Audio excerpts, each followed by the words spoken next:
Mark? Do you have an idea of any question to ask to the participants of the panel? No, I'm okay. I think All right. So, labi, tad nākamais un pēdējais posms var būt ļoti interesants, ka mēs labi saprotam. Es tātad gribētu pirmām kārtām dot iespēju uzdot jautājumu fonda pārstāvniecības vadītājiem Bjunsekungam, ja viņš paceļas roku jau sen. Lūdzu, Bjunsekung. Starp citu, kamēr viņš klausās tulkojumu, es gribētu pateikt vienu tikai ziņu paziņojumu, ka jautājumu arī var uzdot krievu valodā, pēc tam jautājums būs uzdots tulkots латвийскую валоду, пēc tam angļu valodā. Вопрос можно задавать на русском языке, он будет переведен на латышский язык, потом на английский. Please. Thank you, Mr. Chairman. Questions is a difficult thing, but let's discuss a little bit.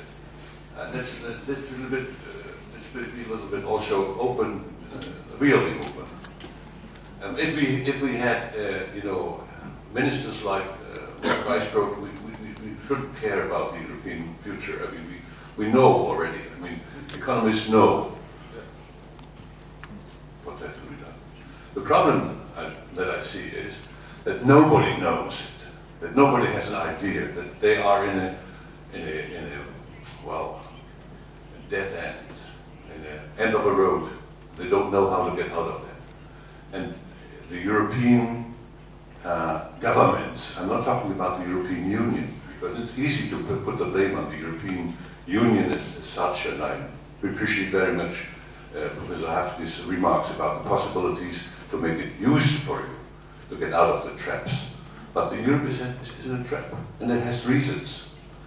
Because, and they admit it, they know it. Mark, they know it. They know that they have no common fiscal policy, that they have no common economic policy. I'm not talking about foreign policy because it's so easy to blame it. But they know it, and they have problems with it, because they could not come to an agreement. I remember very well the time when I was in Brussels in the beginning of the 90s when it was decided to have a common currency. Everybody said this is the end of the Union. This is the end of the individual states that would be dominated by Germany and so on and so forth. It will be the end of it. And they found a solution, but the solution was a provisional solution. I very, very well remember that the European Union had sworn in that we would create also, beside the economic currency union, a political and an economic union. So they have to do their homework, and we are amongst them. We are part of it. I can just ask your government to remind the governments, their colleagues, their neighbors, on their promises. I think, and I believe, I don't know, that might be a solution to be more open to the others. Then you can find also economic recipes to get out of the present crisis. The second thing I would like to mention, I'm sorry that I'm commenting, but Yes. questions are so easy to answer. Comments are more difficult sometimes. The second thing I'd like to say is we have left out a number of criteria that we should have discussed as well in this circumstances. This is, for instance, the question of the role of the international financial markets. I haven't heard any remark about it. Not the economists say anything. Please tell me a little bit about your perception of the role of the international markets. Perhaps it is nothing. The third remark is, what about inner reforms? What about the question of corruption? What about the question of tax reform? What about the question of tax, in all the countries referred. And I would be very careful to make a judgment about Greece. Greece is a very, very difficult case. It's not so easy to answer. Nor, there was the safeties action was kind of successful, I quote. But Greece's problems are more structural. Greece's problems are more historical. Greece's problems are deeply rooted, like maybe your problems as well here. So be very careful to say, well, Greece should just get some investments and never get out of the trap. Do you know that Greek experts, that Greek scientists, that Greek doctors have been the most successful doctors, scientists, and experts outside Greece since decades? So they've always had the chance to get out and to come back. This has to do something with the structure of the families, of the small and medium enterprises, and so on. So this is a long, long story. I just want to warn, be careful with Greece. Be careful with Iceland, which was completely bankrupt. Completely. But I'm getting into other areas now, but this is an area which belongs also to the fiscal policy debate.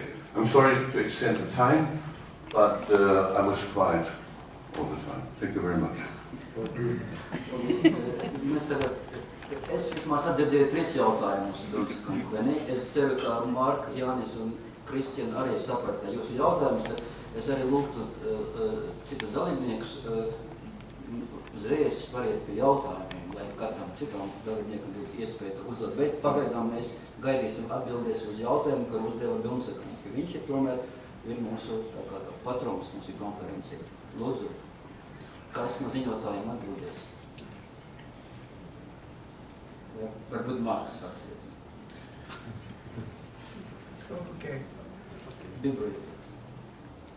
Okay, well, these are big questions. On Europe, I guess, there's been a lot of emphasis on the policy, the difficulties of coordinating policy in the European Union, which is what Mr. Bunce was referring to, and not knowing what to do. But I think that's somewhat exaggerated. I think it's more a problem of the European Central Bank and the European authorities doing the wrong things. And, we just had more than 20 members of the German parliament came to our organization during the IMF meetings in September to discuss these issues. And they were from all the major political parties in Germany. And we had a long discussion with them, and I got the impression that they understood that the policies that the European authorities were pursuing were wrong, but they felt politically they didn't know what to do about that. So I think it's a political problem. I think economists have known some of the things that we need to know to resolve these problems for more than 60 or 70 years. And the problem is really political. I mentioned the things that need to be done. The 3 things that I thought need to be done: the Greek debt restructuring, the change in the macroeconomic policy, and the guaranteeing of those debts of Italy and Spain. I think that should be obvious to most economists, and yet they're not doing it. So it's a lack of political will, and I don't think it all just boils down to, Germans not wanting to bail out Greece, or the kind of things that you read about. I think you have this problem that the European Central Bank is a kind of an extreme ideology. It's way to the right of the U.S. Federal Reserve, for example, which is headed by a Republican, and is not a particularly liberal institution. And yet, you see the European Central Bank is so far to the right of the Federal Reserve in our country that it's almost like 2 completely different kinds of institutions. I mean, our Federal Reserve lowered interest rates to 0 in December of 2008 and has kept it there and pledged to keep it there for years, and has created $2 trillion. The European Central Bank raised interest rates twice in the last couple of years, and even in this crisis is not yet committed to lowering from their short-term rate. And they're not talking about anything like the quantitative easing, the creation of money that the Federal Reserve did. So you see they're very, very extreme in the world of I would say even the world of central bankers, which is a world that I think is often not concerned about employment. So this is an institutional and political problem. I don't think it's a problem that we don't know what to do, or economists don't know what to do.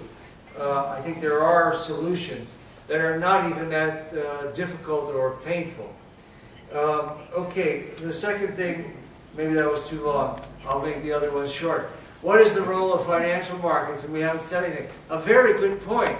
I mean, if you look at the crisis in Europe, look what happened in July when the crisis got really bad and the Italian 10-year bond rates shot up over 6%. And what was going on there? Well, part of it was the European Central Bank. Again, they said, we're not going to buy Italian or Spanish bonds. And then they backed off when the crisis hit, and they said, okay, we'll do it. And this has been going on for 2 years now, right? Almost 2 years, is the European Central Bank and the authorities, they push the situation to the brink of a collapse. And then they do what they said they weren't going to do, okay? They did that, several times they've done this already. Why are they doing this? Well, that's a more difficult question, which I could answer if you're interested. But the point is, the markets were playing a very bad role too. There were actual quotes from traders in the newspapers in July where they said, look, we're going to push those bond rates all the way up to 7%, and that's how we're going to make a fortune here. And, I say we can do it. That's what the trader said to Reuters, to the news agency. So they were deliberately trying to create a crisis in order to profit from it. And this is a problem. Not that they should be sent to jail for this, but the problem is that we should have regulations that make it more difficult for them to do that.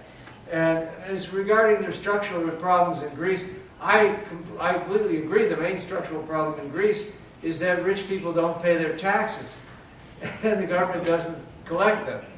And unfortunately, the IMF and the European authorities haven't really done that much about that. But that is what needs to be fixed mainly, and I don't think it's that difficult or unsolvable. But again, that's a longer-term problem.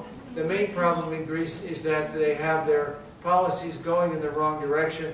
They're shrinking. They're trying to shrink their way out of the debt crisis, and that's making it worse. Prezidentam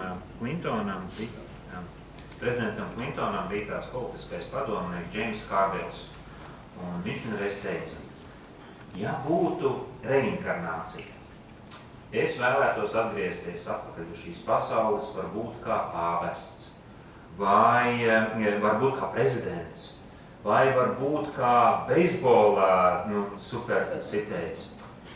Bet es tā padomāju tagad, es gribētu atgriezties atpakaļ kā valsts obligācija tirgus. Var iebaidīt visus.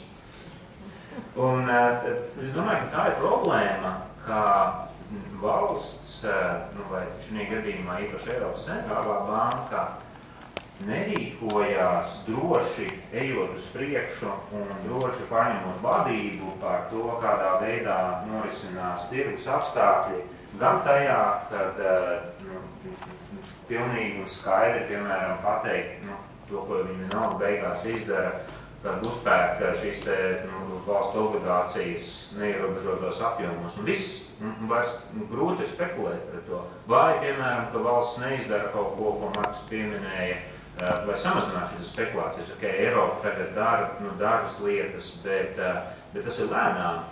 Un es domāju, ka tas, kas ir tiešām nepieciešams, un mēs dzīvojam laikmetā, kurā es domāju, ka valstī un valsts institūcijām ir jāuzņemās vadība pār tirgu, nevis jābūt iebiedētām. Un tā ir faktiski tāda fundamentāla problēma, jo mēs lasām, tirgus domā tā, ko mēs tagad darīsim, mums tur reitings nav vai kas, bet kas ir tirgus? Tie ir puikas, zem 30 gadiem, kas spekulē bankās, mums viņi jāklausās. Tas, man liekas, ir fundamentāli nepareizi. Mums ir jāpārņem vadība un jādara lietas pareizā veidā, bet, protams, tam ir citas sekas un cilvēki to nedara. Paldies. Jautājums, es gribēju dot jautājumu jums, pēc tam pēc kādas. Kur ir radio mikrofoni jūs? Tikai viens vai divi? Ne. Un varbūt arī nosauciet vārdu un uzvārdu. My name is Carlos Bauza from Central Bank of Latvia. I have one question to Mr. Westbrook and a couple of questions to Mr. Warshley. First is to Mr. Westbrook. You mentioned a couple of times in your speech that at the moment it's very important at what rates governments are able to finance themselves in the international markets. And it is a very topical issue, and particularly at the moment when globally there is shift of paradigm, everybody is risk averse and no one is ready to finance countries on the same grounds as before. And that's probably one of the reasons why Italy is in big problems at the moment. So from your perspective, if you are advocating for expansion in fiscal policy, how with expansion in fiscal policy you would be able to decrease borrowing rates for the governments? That's one question. Un vēl divi jautājumi Vošlaikungam. Pirmkārt, Vošlaikungs prezentācijā parādīja viņa prāta, teiksim, iemeslus krīzei, un tie iemesli bija tādi, ka fiskālā politika un budžeta deficīts nebija problēma. Es domāju, es nevarētu noteikti piekrist šai lietai, jo tā bija viena no galvenajām problēmām. Bet otra lieta, ko Vošlaikungs pieminēja, bija tas, ka bankas ļoti strauji kreditēja. Jā, tā tiešām bija viens no iemesliem, kāpēc izveidojās šī burbuļi, bet es kategoriski negribētu piekrist apgalvojumu, ka Latvijas banka pie tā bija vainīga, jo slaidās bija skaidri un vienkārši parādīja, ka Latvijas banka pie tā vainoja.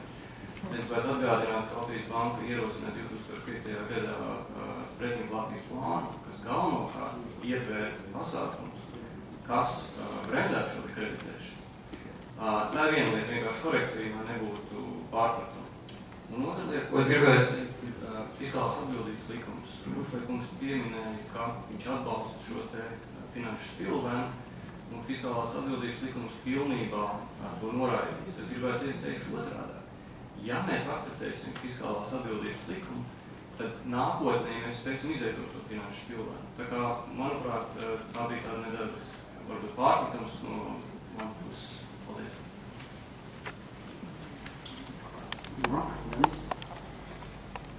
You should go first. Yeah. Par slaidu par to, kāpēc Latvijas banka ir vainojama pie kreditēšanas pieauguma. Un es atsaucos uz pētījumu šeit, kuru bija veikts Vakars un Gulbi. Un tas, ko viņi pētīja, bija kredīta apjoma pieauguma dažādās Austrumēropas valstīs un 2004. gadā. Un politikas, ko redzēja.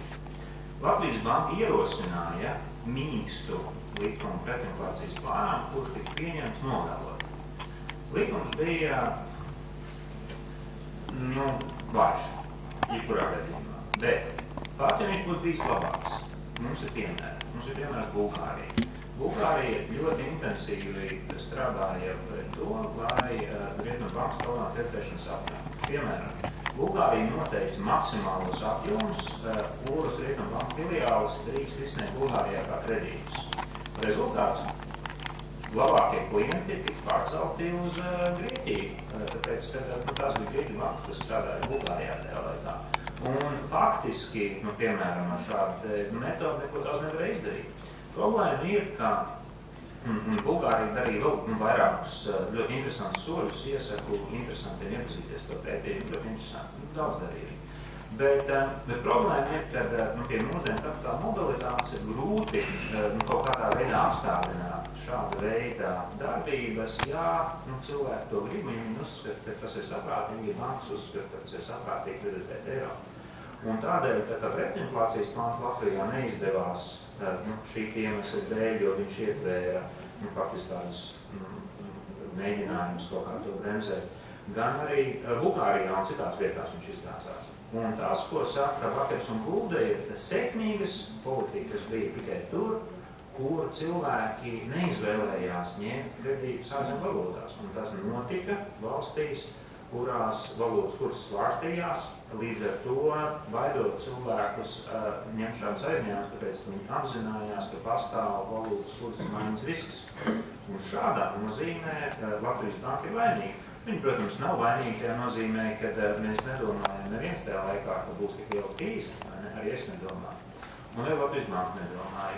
Arī Bakars un Gulda uzsver, ka ļoti daudzi domāja, ka šis ir dabisks konverģences process, kas norisinās un tā. Bet mēs atskatāmies atpakaļ tagad un analizējam to, kas ir noticis. Un tiešām mēģinām saprast, kuras valstis bija sekmīgas, kuras nebija sekmīgas. Kāpēc pigas valstis ir šobrīd nonākuši finanšu grūtībās? Mums ir par to jādiskutē un jārunā, un es domāju, ka ir ļoti skaidri redzams tas, ka problēmās un grūtībās ir nokļuvušas valstis, kuras ļoti lielos daudzumos no ārvalstīm saņēmuši kredītus. Un tas pat nav nekas jauns, ja mēs paskatāmies, tāpat tās balss mums noteikti zina Rolofa grāmatu, kas laiks ir savādāks. Ļoti Harvarda profesora plašu pētījumu par to, kāpēc valstis bankrotē vai kāpēc valstīs finanšu krīzes. Galvenais cēlonis, protams, ir pārāk straujā ārvalstu naudas ieplūde kredīta veidā. Tas ir tā klasika. Un tad viss jautājums tikai par to, kā tas tiek bremzēts.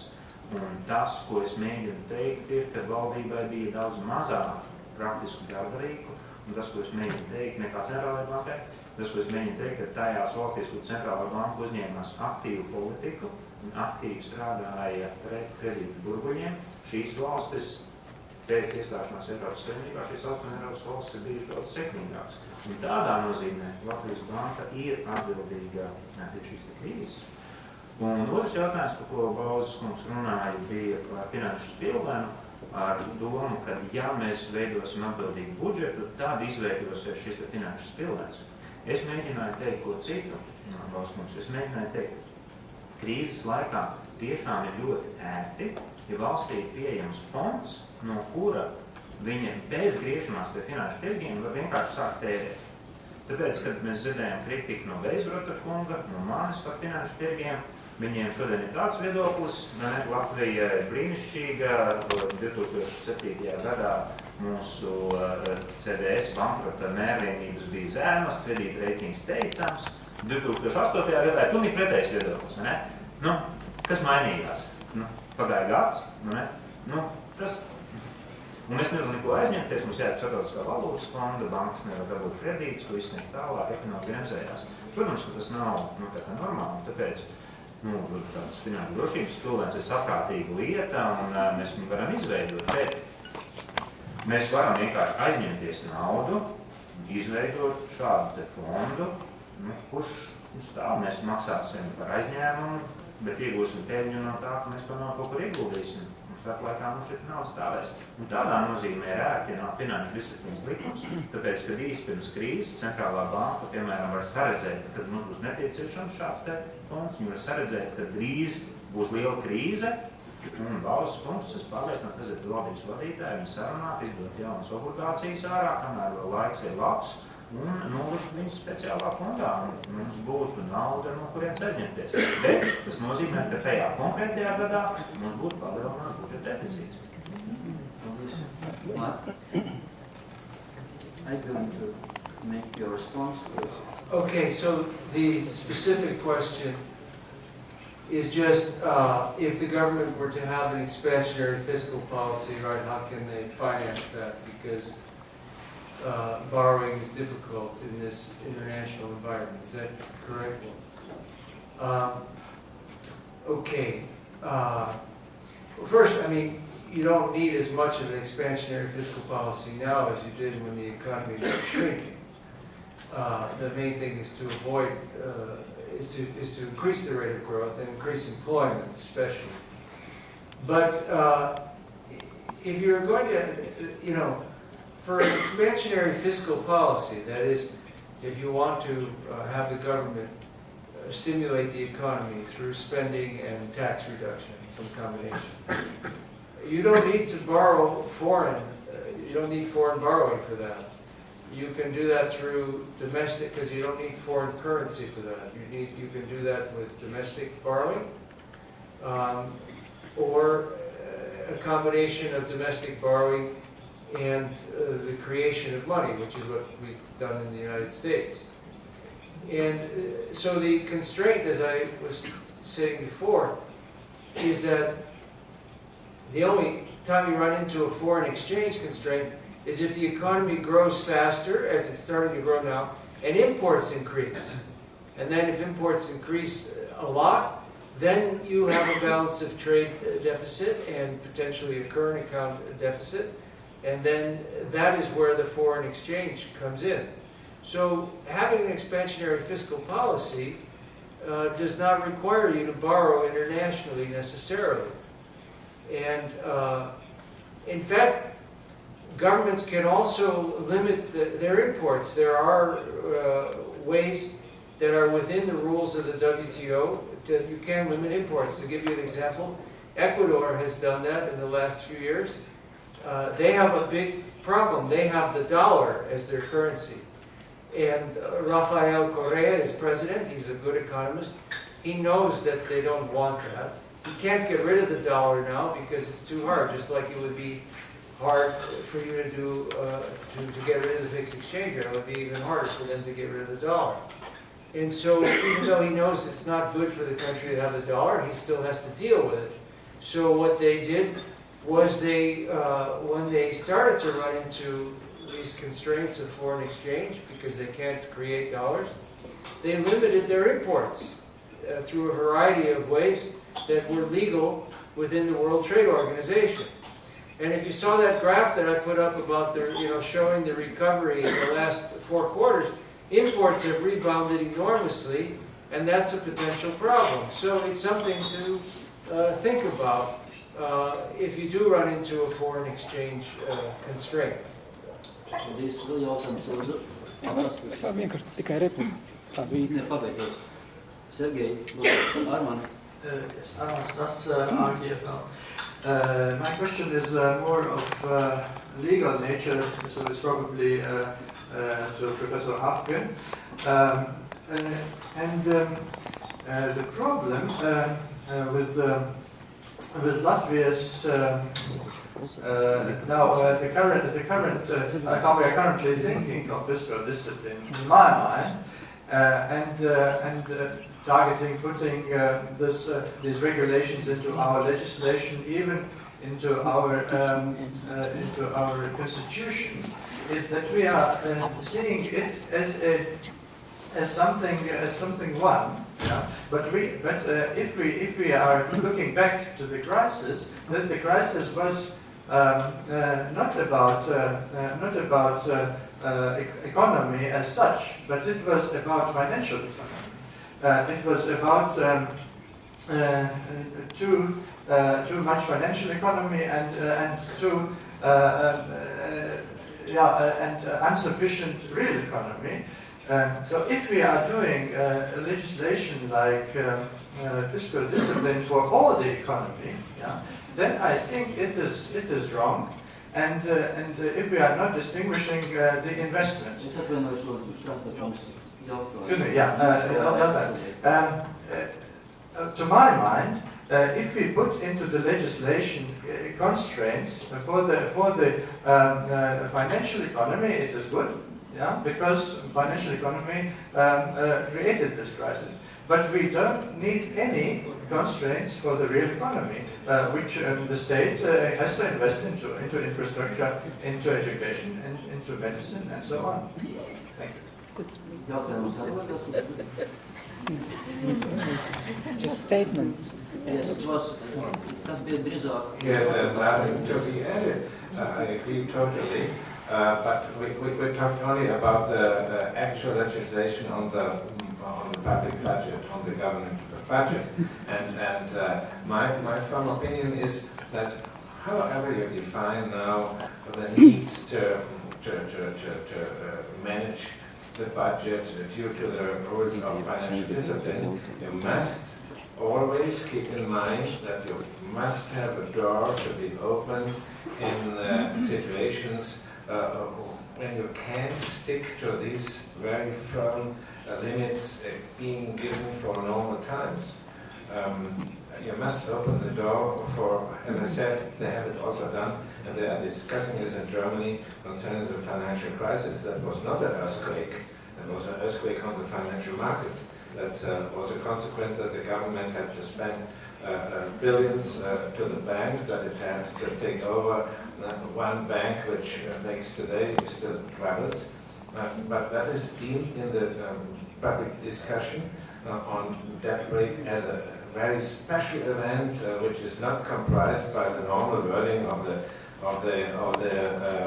draft of a law on financial discipline. We must have for this country, or you should take care for your country that you have also such an exit law for cases which one cannot consider, or for a situation which is so enormous and so extraordinary that you can't actually not know what to do with it. That is the actual economic situation. That was my proposal. Thank you very much.